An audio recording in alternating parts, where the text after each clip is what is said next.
ouvindo um pouco as falas da Mila, do Rafael, da Mila, que foi uma fala muito forte em relação à sua vivência pessoal com a questão das terapias de conversão, reversão, que a gente tem combatido e que o nome, né, a gente até conversava sobre isso, o nome mais fácil de alcançar a população são as terapias de cura gay, que acontecem no mundo e acontecem ainda no Brasil, na nossa realidade. E a gente tem várias metodologias para essas terapias acontecerem. No meu caso, eu enfrentei um perfil mais soft dessa terapia, que não era um evento construído para essa terapia, mas o evento inteiro, ele desenhava a tentativa de anular, de eliminar a nossa orientação sexual, a nossa liberdade. Então, aquele evento também, ele não sai da minha cabeça, como não sai da Mila, não sai da minha memória, e ele traz consequências realmente muito tristes para a nossa realidade, para a nossa vivência, consequências de limitação, porque aquilo tem um impacto subjetivo enorme, porque eles misturam a nossa vivência com o divino, com Deus, no meu caso, dentro da igreja evangélica, a nossa possibilidade de aceitação, de salvação, com a eliminação completa da nossa existência, da nossa sexualidade, do nosso afeto. Então, é um ataque tão grave, é uma violência tão brutal à nossa existência, porque não é só sobre o nosso afeto, é sobre a nossa capacidade de alcançar o divino, que naquele momento, que na subjetividade, na espiritualidade, tem uma importância enorme. Então é uma violência tão brutal que talvez tenha que ser uma das nossas pautas prioritárias nacionais do enfrentamento às terapias de conversão, inclusive abrindo um diálogo com um setor enorme de religiosos progressistas que não aceitam esse tipo de ataque às nossas vidas.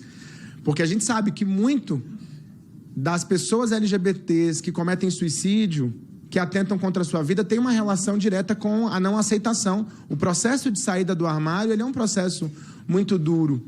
Quando a gente sai do armário, especialmente no tempo que a gente sai do armário, porque a gente sai do armário na adolescência, em momentos muito difíceis, em momentos de incerteza, em momentos onde a gente não tem autonomia econômica, autonomia social para viver a nossa realidade, para viver a nossa identidade. Então é muito duro esse processo de violência e a gente precisa refletir sobre ele.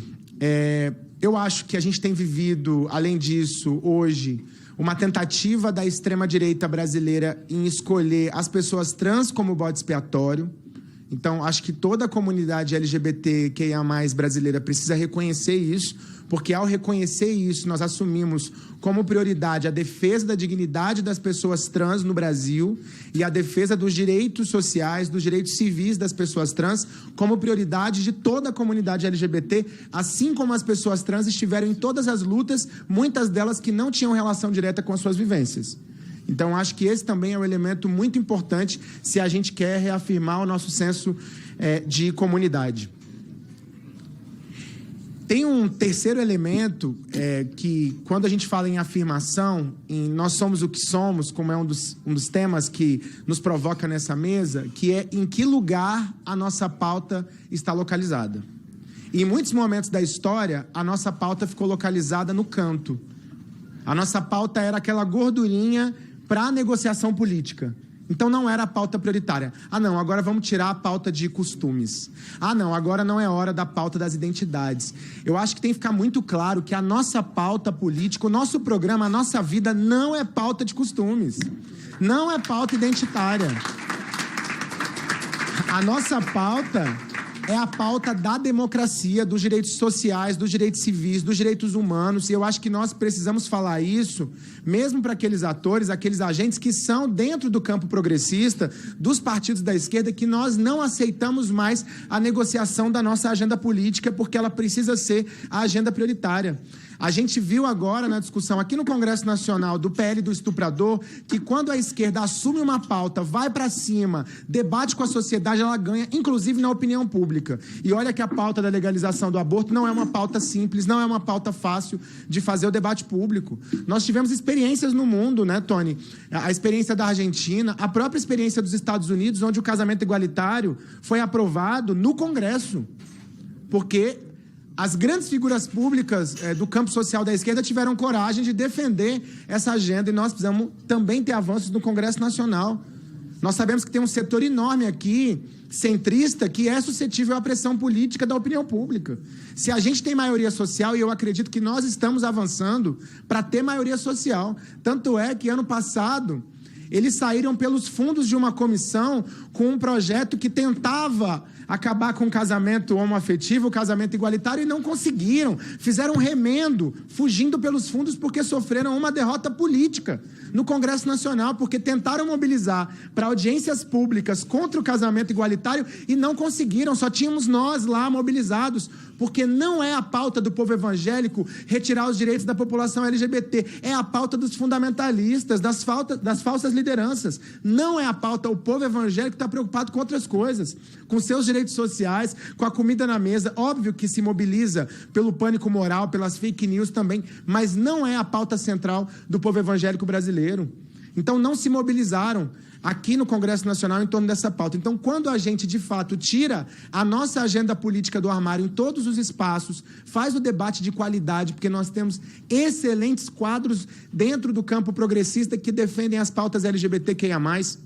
Nós temos hoje as maiores parlamentares desse país ajudando a organizar esse evento aqui, como a deputada Daiane, como a deputada Érica Hilton, que é uma referência nacional da pauta LGBT, nacional e internacional, a deputada Duda Salabert, que agora é candidata também à Prefeitura de BH, a deputada que esteve aqui e está aqui colaborando também com os trabalhos, que é a deputada federal Carla Aires. Então nós temos excelentes quadros no Brasil, nas assembleias legislativas, nas câmaras municipais, LGBTs ou não, que defendem as nossas pautas e são compromissados com essa agenda política. Então, a gente precisa fazer política fora do armário o tempo inteiro para dizer que nós não vamos retroagir para o armário, que as nossas identidades não vão ser invisibilizadas, inviabilizadas, colocadas no lugar do gueto, no lugar da humilhação, mas também que nós queremos avançar nos nossos direitos sociais e humanos. E, por último, nós somos o que somos e a gente só vai conseguir realizar concretamente a nossa pauta se a gente souber quem, de fato, são os nossos adversários. E esse ano é ano de eleição municipal. E nós temos um setor político que a prioridade deles é agitar qualquer coisa contra a população LGBTQIA+ brasileira, que é a extrema-direita. Então, a prioridade das LGBTs brasileiras tem que ser derrotar a extrema-direita, politicamente.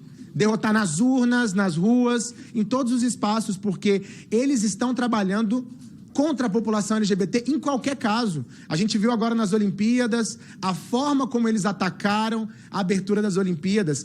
Não era moralismo, preciosismo religioso de forma alguma. Era apenas a construção de elemento e gatilho para gerar pânico moral na sociedade e ativar setores religiosos. Não tinha interesse. Eu vi muitos desses, inclusive, que não frequentam igreja, que não têm apreço nenhum por religiosidade, só são de extrema direita, usando esse discurso religioso. Depois utilizaram como bode expiatório uma atleta que nem era trans para gerar um debate absolutamente equivocado, porque eles não têm nenhum compromisso com a defesa da justiça no esporte. Não é esse o debate deles, é outro o debate desses setores da sociedade. Então nós temos que ter compromisso, porque a gente organizou, e eu sempre faço esse discurso, porque não tem cálculo, né, secretária, para saber quanto. O povo faz pesquisa lá no Datafolha para dizer qual o percentual da população evangélica ou católica votaram nesse e naquele candidato. Mas não tem um cálculo para saber qual o percentual das LGBTs votou contra o bolsonarismo em 2022. Mas eu vou dizer o meu cálculo aqui da minha cabeça.